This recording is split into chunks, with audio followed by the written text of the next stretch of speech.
laawol kisal ko laawol peewal e ɓantal. إن الحمد لله ونستعينه ونستغفره ونعوذ به من شرور أنفسنا ومن سيئات أعمالنا. من يهديه الله فهو المهتد ومن يضلل فلن تجد له وليا مرشدا. وأشهد أن لا إله إلا الله وحده لا شريك له وأشهد أن محمدا عبده ورسوله صلى الله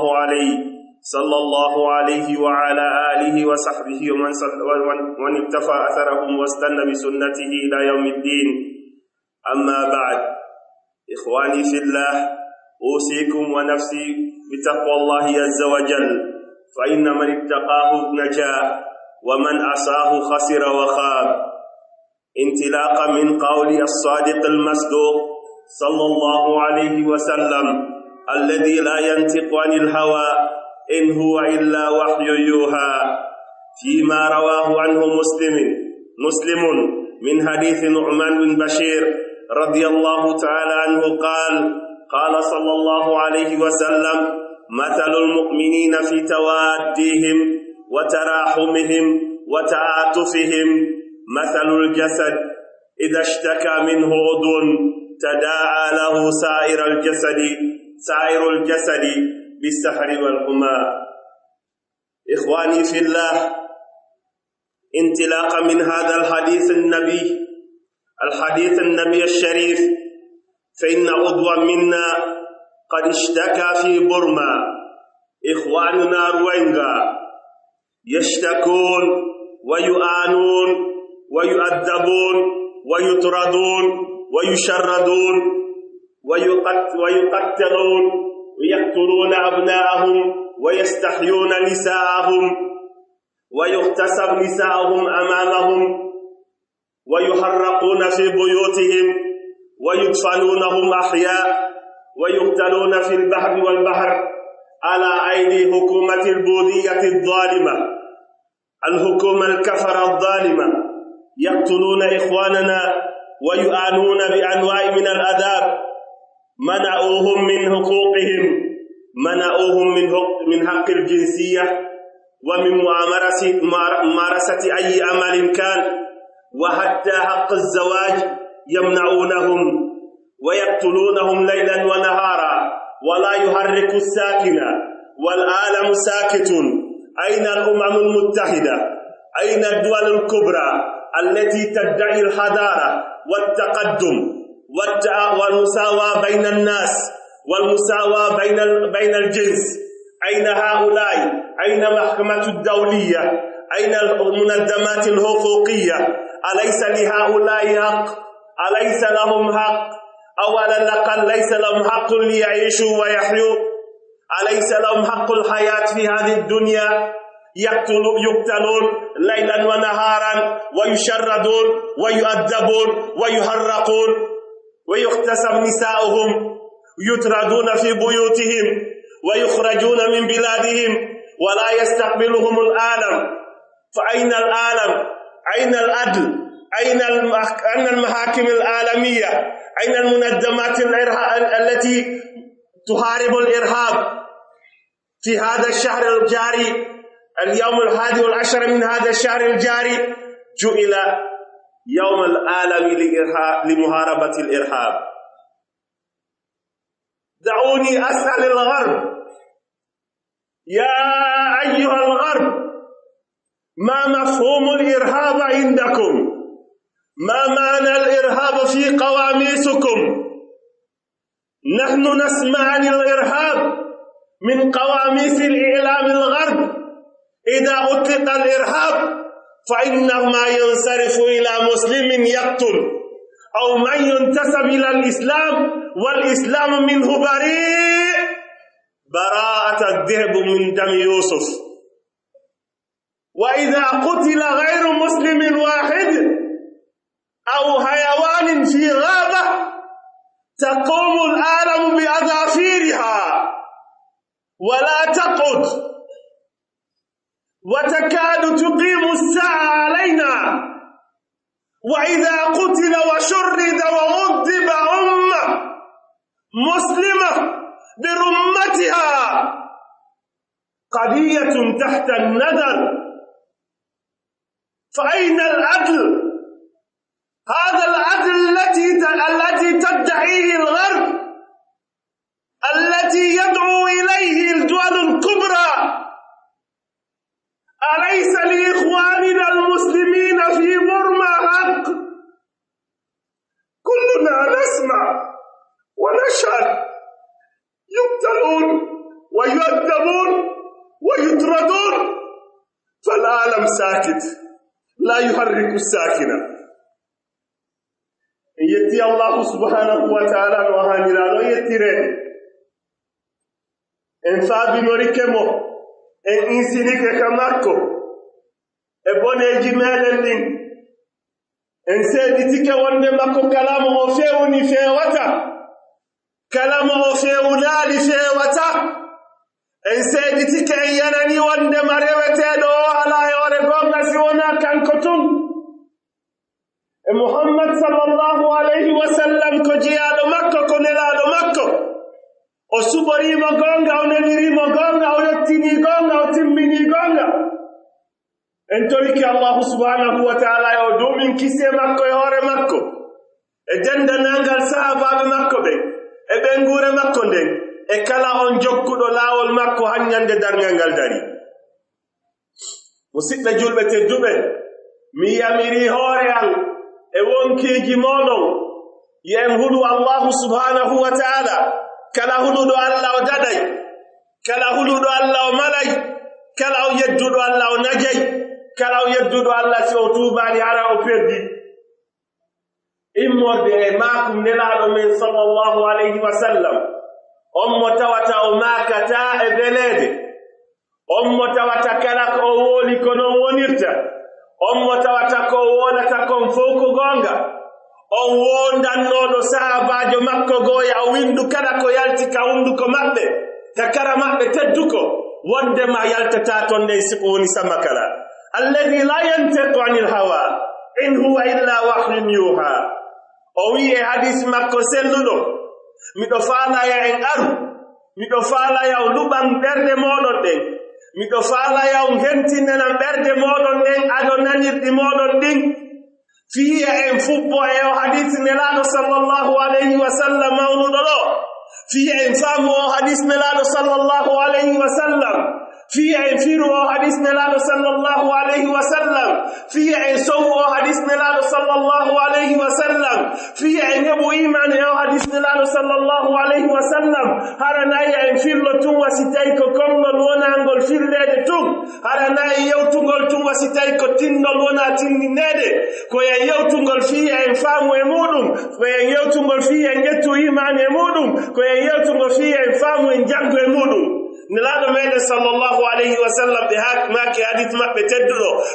man bun Bashir fillimo, Imam Muslim yaltini hadith on, ɓe maaki mathalul mu'min ay al-mu'min. Man al-mu'min? نفهم من هذا الحديث أنه ينبغي أن يتصف المسلم أو المؤمن باهتمام بأمور المسلمين في العالم. يقول مثل المؤمن صفة قمدين ناجل دي قمدين ماكي مثل في توادهم كيدن دير قل مبه كيدن قل قوتو كلا مبه دم مكو كأنيان قل قوتو كلا مبه لور ونان دم مكو كفالا نقول قوتو كلا مبه مؤجر ونان دم مكو كسبين ديران قل قوتو كلا مبه دم مكو وتراهمهم eka yurmondiral maɓɓe wa ta'atufihim manaji nanduɗi hollayɗi wondema sembugol muɗum yani at-ta'atuf ko neɗɗo haray a sowanaymo haray no feƴƴi ko yurmeteɗamo kon tum no feƴƴi ko yiɗanɗamo kon tum a soway e maasi o heɓi nelaɗo sallallahu alayhi wa sallam ɓe firani en ɗum ɗon ɓe maaki mathalul jasad no waywa no ɓandu ko hoore e koyɗe e juuɗe e kolli e noppi e gite e honduko e ɗengal e ñiiƴe e kala ko andanɗen hoore meɗen wiyeteɗum kaarijo ma ko ɓandu ni e neɗɗanke ɓe maaki ko noon julɓe ɓe wayri ida shtaka minhu udun si ɓannun ɗum teral gootal wullitike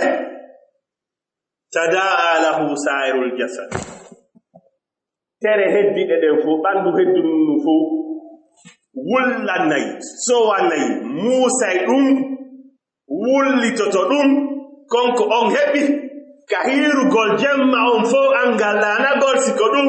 ma wonugol ñallal ngal fof angal ɗanagol siko ɗum e muusendin ɗin fof e gulendin ɗin fof siko ɗum e jangol ngol fof siko ɗum e kala ko woni kon e makko sendiday ngal teral wongal muusude ɗon انظروا كيف يمثلنا النبي صلى الله عليه وسلم يقول مثل المؤمن في توادهم وتراحمهم وتعاطفهم مثل الجسد الواحد joni non jetten on hadis don daren si tawi ko non woni ɗen enen gomnimɓe ɓe ngande qad ishtaka minna udun fi burma teral wulli e meɗen burma birmani teral wulli e meɗen baltere wulli e meɗen hari ñanden en nanayno ɗum sikken ko tindol hanɓe fellitiɓe bewi ɓe hooli nde tawno ko faale maɓɓe wona waɗede ko julɗo wona hawrede e muɗum na goɗɗo wona hawrede e muɗum ɓe suuɗata hande kadi ɓe sunna ɓe ka cuuɗi maɓɓe ɓe lansa ka internet ɓe yana e sonnaɓe maɓɓe ɓe lansa ka internet ɓe piyaɓe ka kasoji maɓɓe ɓe lansa ka internet ɓe waɗa ɓiɓɓe maɓɓe ɓe lansa ka internet ɓe wattina ɓe hiɓe wuuri ɓe lansa ka internet ɓe sunna ɓe hara hiɓe ɗaani ɓe lansa ka internet ɓe fella ɓe lansa ka internet ɓe wara ɓe ka ndiyam ɓe lansa ka internet ɓe wara ɓe ka laawi ɓe lansa ka internet wal alamu sakitun aduna no fanki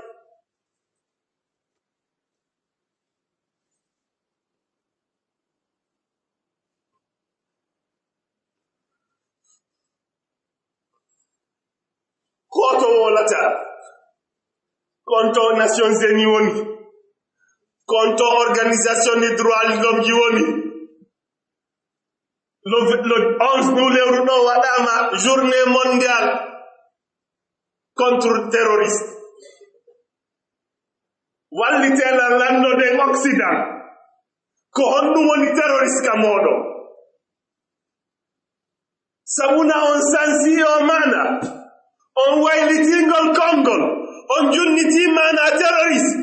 joni menen si on woli ko wiyete terroriste men nani konko jannuɗon men ruttike ka dictionnaire jiɗi jonnuɗon men ɗin men yi ko on ɗon firude kon men taway men feeti joni men anda ko on nu falɗon men wolande ko on ɗo woni terroriste joni si tawi journal ji maɓɓe ɗin woli fi terroriste ko yata e haqqille yimɓe ɓen fof ko julɗo wari yimɓe ma dambitaɗo islam wari yimɓe haray kanko e islami ɓe woɗɗondirande yusuf honno wiyete kullingin e ɗiƴa yusuf ɓe wiya ko julɗo si wiyama terroriste ko julɗo si mo wona julɗo wari julɓe ɓe wiya ko fusillade en fof en wuuriɗe balɗe ɗo goɗɗo naati e juulirde Canada wari himɓe journal ji wonnoɗi wolude fi terroriste e lebbi feƴƴunoɗi ɗin ɗi firi ɗum ɗon ɗi wi fusillade dans la mosquée ɓe wiyaɗi terroriste هناك إرهاب منظمة إرهابية ينبغي أن يهرب من هذه الحكومة الظالمة البوذية الكفرة لعنة الله عليها no wodi terroriste no organisation terroriste ɓurɗo ɓe won ɓe warde yimɓe ɓen Burma leñol ngol fof muɗum ngol mara hakke nationalité leñol ngol fo muɗum ngol gollata leñol ngol fo muɗum nangol yeeyu leñol ngol fo muɗum nayagol remu leñol ngol fo muɗum ngol mala haɓɓe jombugol laawol kisal ko laawol peewal e ɓantal contre organisation ji wonɓe piirude fii droit ji minorité ɓe contre ɓe yehi si goto warama mo wona juɗɗo aduna on fo immo daro ɓe faale darnugol darngal ngal bimbinden nyande si julɓe fo warama leñol fo ittama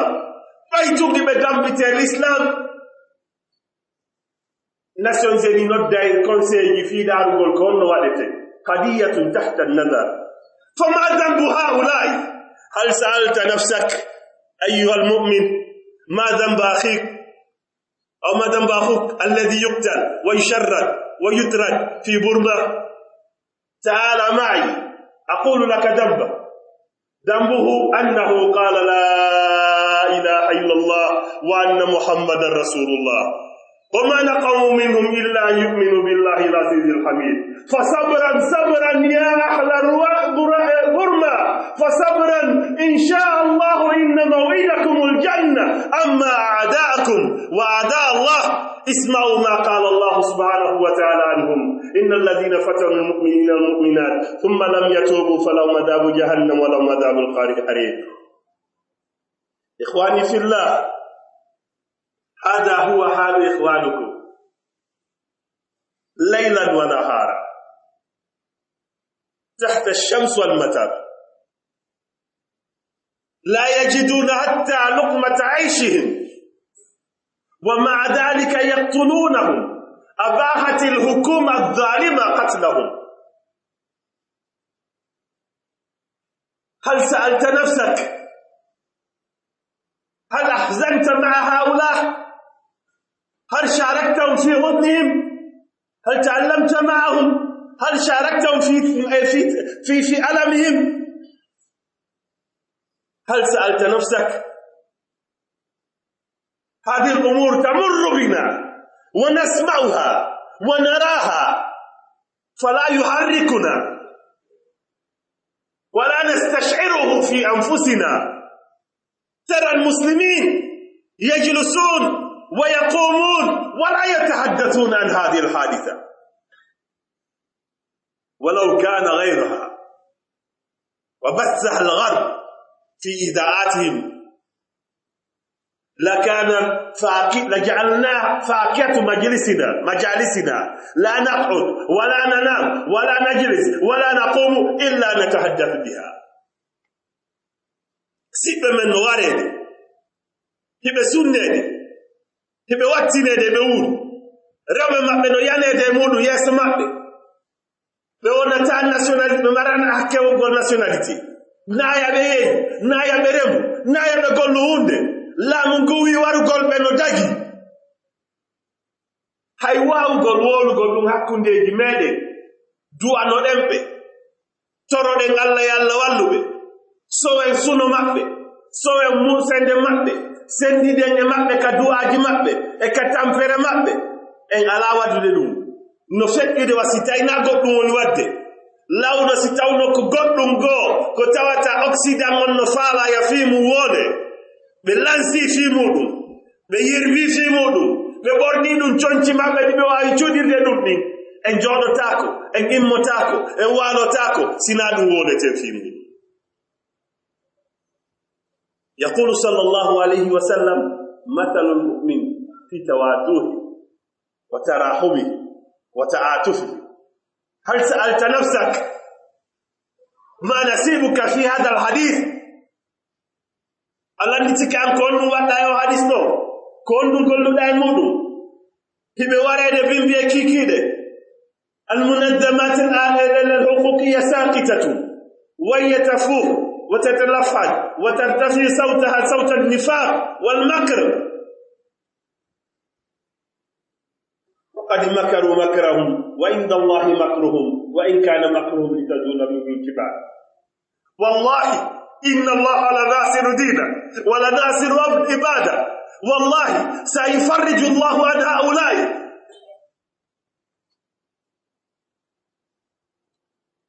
فصبرا صبرا يا أهل روينغا، إن شاء الله إن موعدكم الجنة. يقول عز وجل: أم تحسبون أم حسبتم أن تدخلوا الجنة ولما يأتكم مثل الذين خلوا من قبلكم مستهم البأساء والضراء وزلزلوا حتى يقول الرسول الذين آمنوا معه متى نصر الله ألا إن نصر الله قريب. بارك الله لي ولكم في القرآن العظيم ونفعني بما فيه من الآيات والذكر الحكيم. أقول ما تسمعون، أستغفر الله لي ولكم فاستغفروه إنه هو الغفور الرحيم.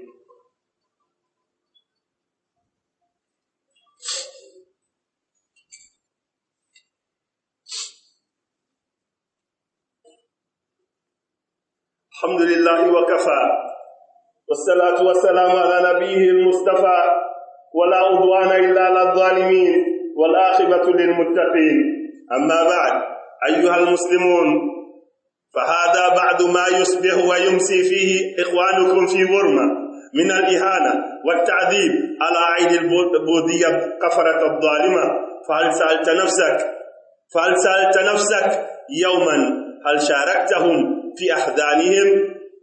وفي آلامهم مصداقا لقوله صلى الله عليه وسلم في الحديث السابق الذكر: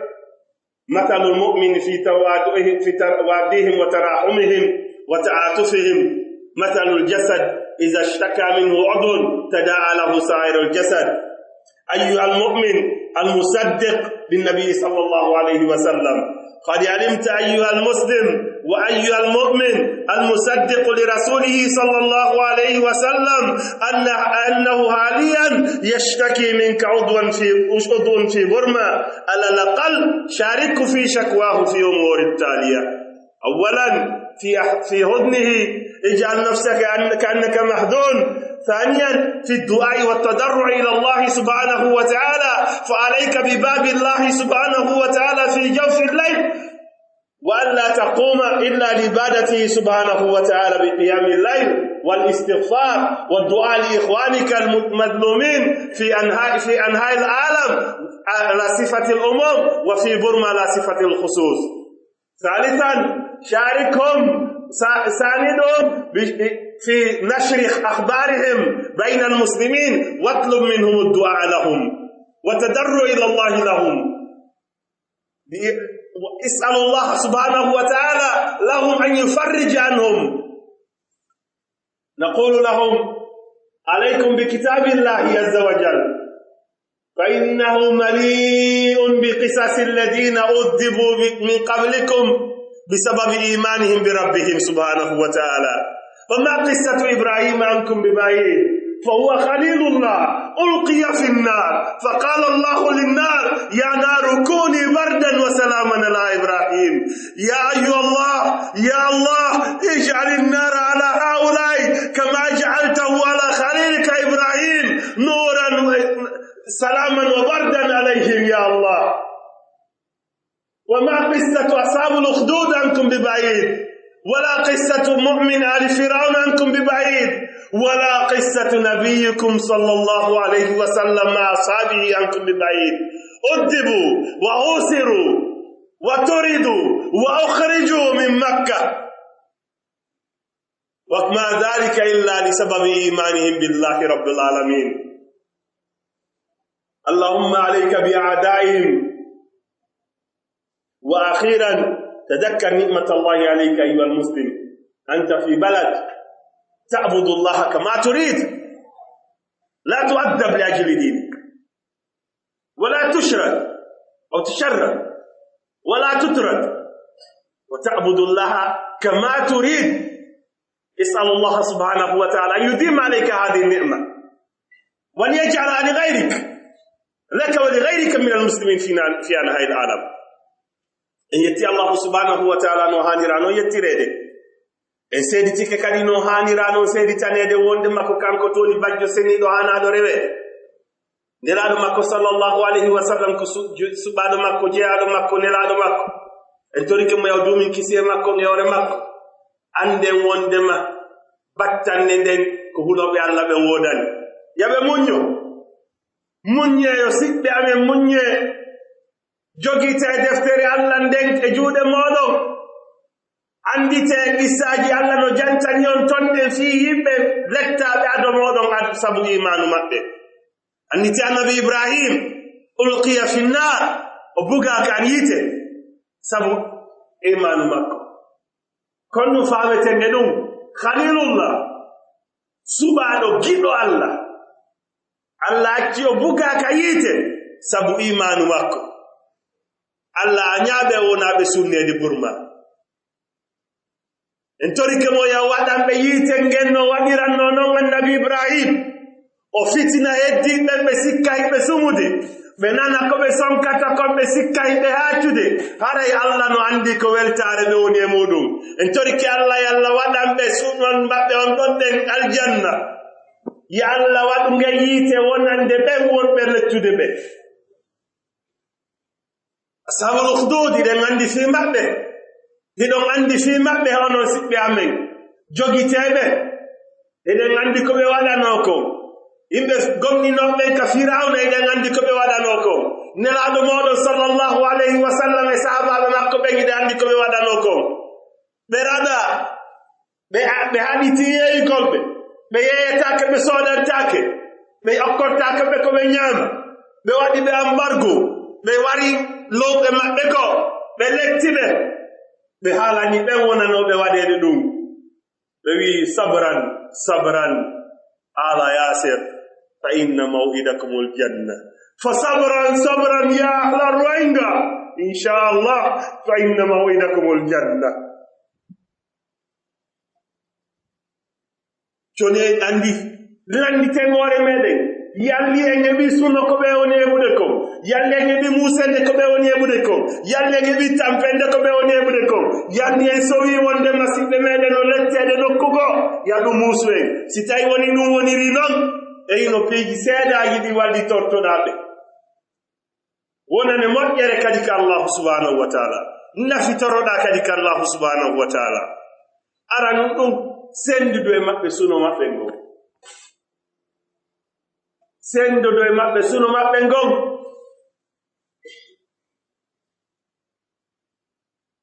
onon heewɓe wonɓe ka réseaux sociaux ji si o yiifi maɓɓe ka commentaire ji mon du'anoɗonɓe du'oɗon e hoore ɓe wonɓe ɓe lettude taw feƴƴi ɗon duwiyon jeune kon ɗum hemuɗa ɗon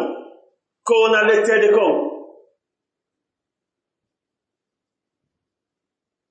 hiɗan anndi naa ɗum woni anniye maw ko a emiigol ɗum ɗo kono waɗu hunde nden kadi haana waɗeede ɗo saakitu an kadi hollu julɓe ɓen sunanoɗaaɓe no jeey ko wallitotoɗon ɓe immagol jemma konka baafal Allah ngal rewira Allah immanagol mo jamma ihsinagol ka makko bakkatuuji maɗa ɗi toranagol siɗɗo ma juɗɗo yalla ittumo e ande makko nden waɗana mo newende haray o ala takko ma subhanallah si a waɗi ɗum jarna Allah kadi ko newnan ma rewirgol mo ngal jawal mawnu ngal ɗo ibada adima qiyamul layl wa ihtimam bi umuri almuslimin wa du'a li ghayrika min almuslimin an dhahri alghayb hada tawfiq min Allah subhanahu wa ta'ala ihmadu ala an waffaqaka li hadhihi alibada si ɗon feƴƴi sakiten habaru maɓɓe on toroɗen julɓe yaɓe insinanoɓe yaɓe toranoɓe Allah yalla wallitoɓe yalla ittuɓe e jarabuye maɓɓe on o waɗanoɓe alhaali maɓɓe ɓurɗum moƴƴude ko sakkiti kon jarna allahu subhanahu wa taala o nema mo waɗuma e muɗum ɗiɗa e leydi ɗa rewde Allah no faaliraɗa ala ka lettirede sabu diina ma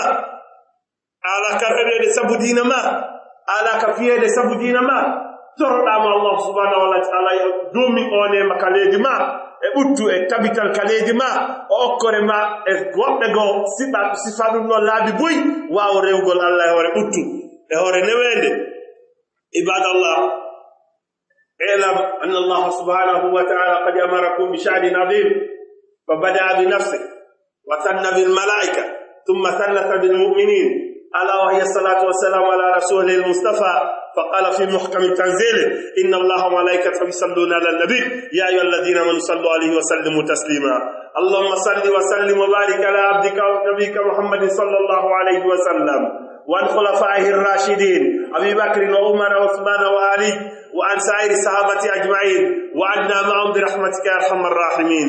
اللهم اعز الإسلام والمسلمين، اللهم اعز الإسلام والمسلمين، اللهم اعز الإسلام والمسلمين، اللهم ذل الشرك والمشركين، اللهم ذل الشرك والمشركين، اللهم ذل الشرك والمشركين، ودمر اللهم أعداءك أعداء الدين، ودمر اللهم أعداءك أعداء الدين، ودمر اللهم أعداءك أعداء الدين. اللهم انصر دينك وكتابك وسنة نبيك صلى الله عليه وسلم. اللهم انصر من نصر الدين واخذل من خذل الدين. اللهم انصر إخواننا في بورما، اللهم انصر إخواننا في بورما، اللهم انصر إخواننا في بورما، اللهم انصر إخواننا في كل مكان، اللهم انصر الإسلام في كل مكان. اللهم اعز الإسلام والمسلمين ودمر أعداءك أعداء الدين. اللهم انصرنا لكتاب، انصر كتابك وسنة نبيك يا أرحم الراحمين. اللهم وفقنا لطاعتك وعبادتك يا أرحم الراحمين. وآخر دعوانا أن الحمد لله رب العالمين. قوموا إلى صلاتكم يرحمكم الله. الله أكبر الله أكبر. أشهد أن لا إله إلا الله. أشهد أن محمدا رسول الله. حي على الصلاة حي على الفلاح قد قامت الصلاة قد قامت الصلاة. الله أكبر الله أكبر لا إله إلا الله.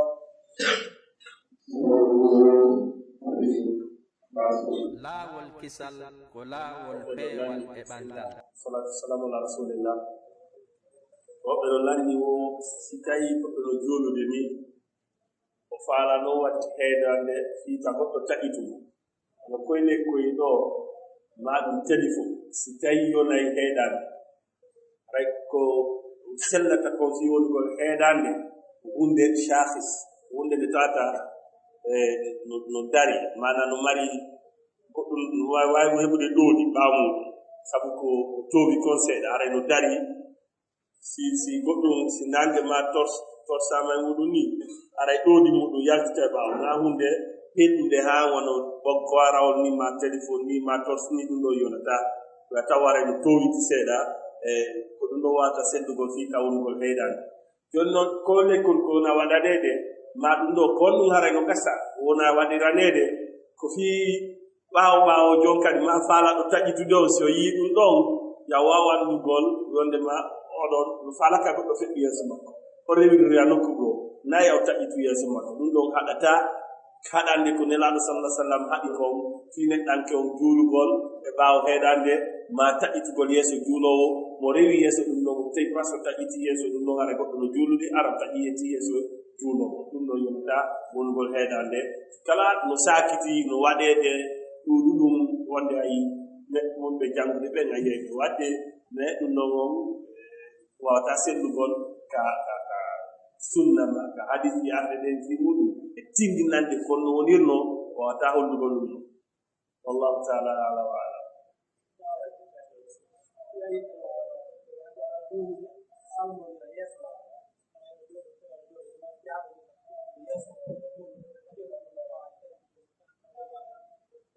wo tawino kadi waɗo goɗɗo no juulude woɓɓe ara no jooɗi ka seraji ma ka ñaamo ka nano ɓe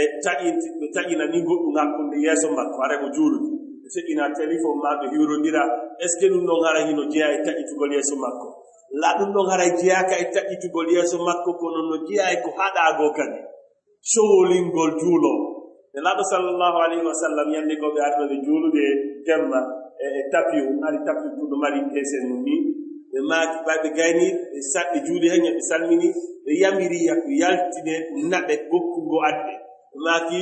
ɗum sogoli nilan ka julde an donc si tawi goɗɗo noon no feƴƴinde juuɗe makko yeeso ma mayi mo salminde goɗɗo yeeso ma mayi mo jollude téléphone ɗum ɗon pooɗa haqqille ma e maɓɓe ko mouvement maɓɓe wonde wadde donc ɗum ɗon haray no haɗa yimɓe hanaka waɗugol ɗum ɗon a yeeso juulowo feƴƴingol ɗon juuɗe maɓɓe salmodira ma jonnindirgol téléphone ɓe muñu han o gayna juulugol ɓe jonda na yeeso makko na ɓaawo makko na e ɓe abbo kadi han si o uggini ke ɓe somo wadde sujuɗɓe feƴƴina ɓe waɗanima ɓe yorodira ɗo na ɓe na hunde ko tata pooɗa yaɓɓinde makko julde makko nen naɓa e golle maɓɓe ko ɗoni wadde ko wallahu taala ala wa ala Sal maro openan dilo moche beka sunan ko tayo silli ko ya ɓe landiɗo o si tawi no sella ka goɗɗo mocco ruqya shar'iyya moccoyagol sharia wiri noon aɗa ko deftere allah e sunna nelaɗo woni politique yalɗi no sella ka goɗɗo so heɓi hande o yaha tonde ko mocco la chaque moccagol ngol ma piji ko moccante ko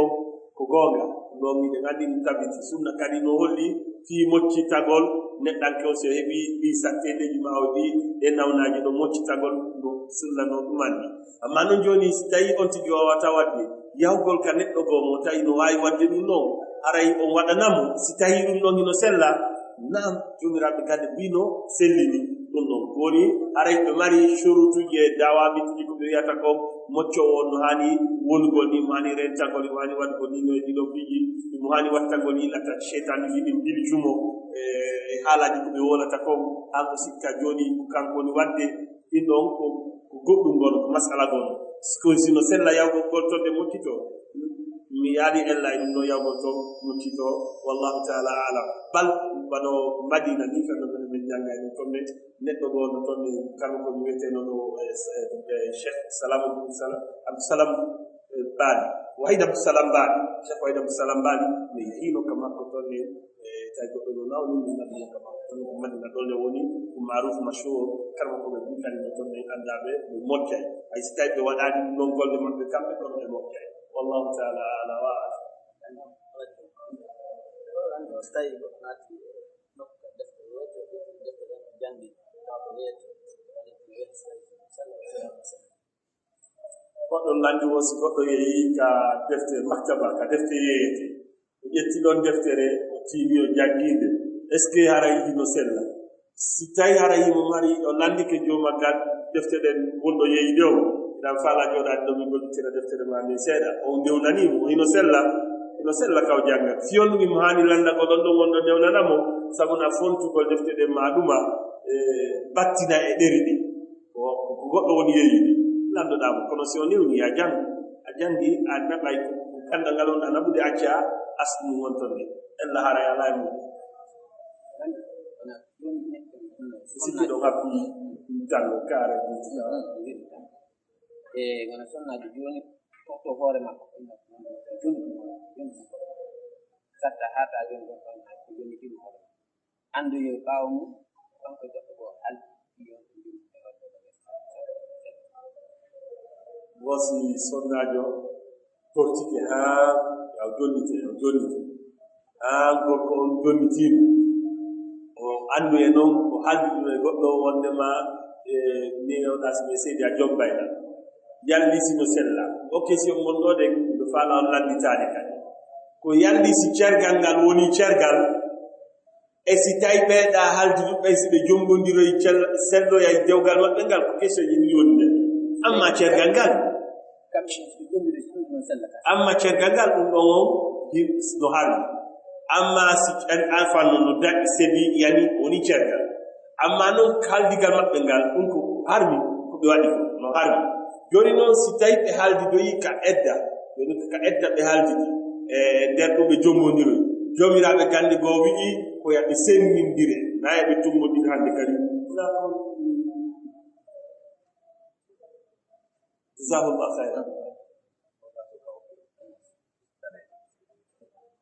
ɗon wonno wiyete si tawi woni ɓe seedoyi ɓe kamɓe koɓe goo wi ɓe haaldidi goɗɗo haaldidi e jombeteɗo ami wonɗo edda ɓe haaldi jombodirgol si andoyama ko e dewgal ngal heɓite fuse ɗumanɗe few firte few joni ɗo ɓe yeɗodiri est ce que selloyay si ɓe wontidoyi yani si ɓe jombitidoyay kadi no sella ma o oya mana aray si tawi ɓe haaldino ɗum no waɗi ko yimi ka gorko e nder ɓe continue haaldigal maɓɓe ngal ɓe sanga ka woni ɗon edda ɓe feññini haaldigal ngal kadi kono amma cergal ngal kan no seɗɗi toon cergal ngal waɗi oɗa won aɓendu makko ade kadi joni noon ɗon kadi saabi sonnaji on so wi o tortiti hoore makko gorko winna ko jonnitade joni hannde kadi si mawɓe jiwon hetti jiwon ɗon ɓe mari droit joɗɗingol mo ɗon ette kaa o ɗoɗota ko ettane wosi tawi wosi waɗe gotal sibawa ɗo feɗi wosi tawi debbo tortike hoore mum sabu angal jogande moƴƴude gorkon tamfinimo ne timo ɗum an yaɓe tortike hoore mum haramo haqqe mari haqqe tortagol hoore mum gorko o wiya o accitata fewu mawɓe torto o wiya o accitata mawɓe makko ɓe wolanamo o wiya o accitata sino mari mawɓe gorko no mari haqqe joɗɗingol debbo on edda ɓe okkitiram mawɓe gorko no mari haqqe siko tawi woni gorko on ɓe haalanimo yo accitu debbo o accitali debbo o waɗi hul o ɓoori sorti hoore makko o jaɓaali o jonni teŋe makko ɗe o jaɓaali o ƴettu teŋe makko ɗe ɓe jonnoya siɓɓe gorko on ɓe ɗumanno si ɓeyɗa fof jaɓaali gooto ukkitaaki caria on no waawi sendude caria on si ari taƴi hakkunde maɓɓe seeɗa kono probléme gooto no waɗde kamere ɗo ɗe balɗe ɗo tigi goɗɗo ɗo tiɗagol a ɗiɗal ngal on tigi woni ko noon ɓe ƴettamo ɗon direct ɗokkitiram o jotta ko edda ko ellano ko bonire moɗanaali no wonde ɓe wiya hari ɓeɗo ɓe haɓi awre maɓɓe nde ko hitande ma joɗɗiɗiɗi dembol no kaane hay si woni duuɓi 15 ñande woni ɓe wi ɓe seedi ma o acciti o eddinoto edda on naafi ande tun si goɗɗum no kareedu waɗiran edda on ko no mari ñaaworeeji dewgal e muɗum surtout si ko edda ara noon e ɗimmo haray si on edda timmaali haray ñaaworeeji goo no hakkunde jonngondirnoɓɓe ɓe ronindiray ɓe waawi firtugol gorko no waawi firtugol ko acciti ko o artira ɓerndu makko hara o teŋaade dewgal humitaaka ɗo ɗum noon fof winoto ɗum mari hakku zawjiya no hakkunde maɓɓe yettugol moɗon tun on haqqe no e muɗum yani ko ɓengu goɗɗo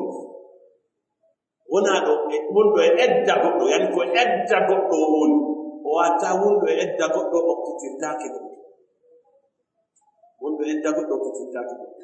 donc ka wiɗon mi acciti ma ka woni ɗon siyare on sendindiriɓe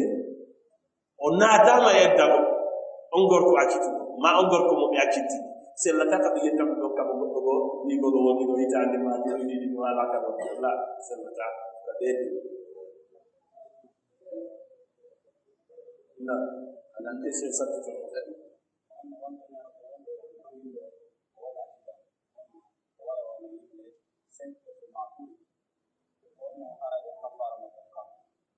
wonko ɗo ɗo jogginde oto o waɗa sidan haray no bima e ka nder oto ko noni kafara makko mana ka diya e ka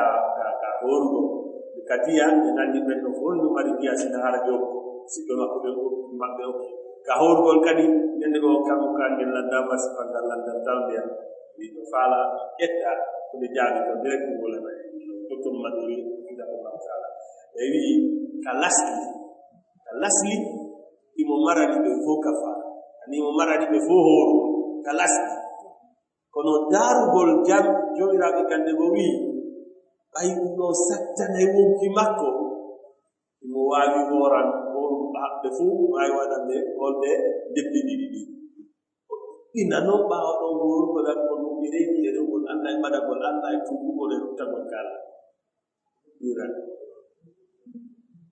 lasli noon koye horu wallahu taala ala